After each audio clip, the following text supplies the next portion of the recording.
Welcome and welcome back to my channel. In today's video we are making rosemary salmon. This is the type of salmon I use. You can use any one you like. I like the one with the skin on, so I'm just going to scrape off the scale from the back and wash and continue with what I'm doing. In here I have some fresh rosemary that I'm just going to be cutting them into very fine texture, and to that I'll be adding it to my washed fish. I am doing something fun for this recipe. I don't know if it's going to be fun for you.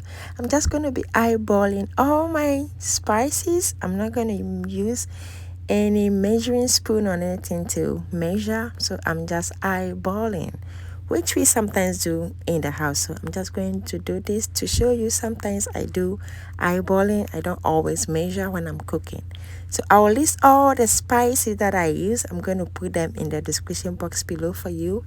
And please just eyeball and enjoy, which I think is necessary sometimes. Sometimes we are in a hurry. You don't have time to measure and do all those stuff. So this is what I'm just doing, and it is so good.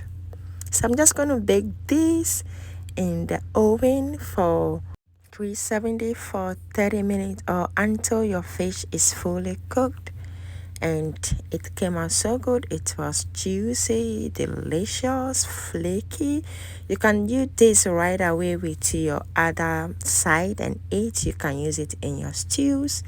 You can use it to make sandwiches like tuna sandwiches. Just break and add all the other ingredients.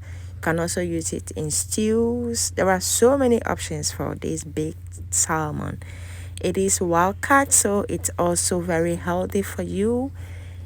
And I hope you try this recipe, and I'll see you in the next video. Bye.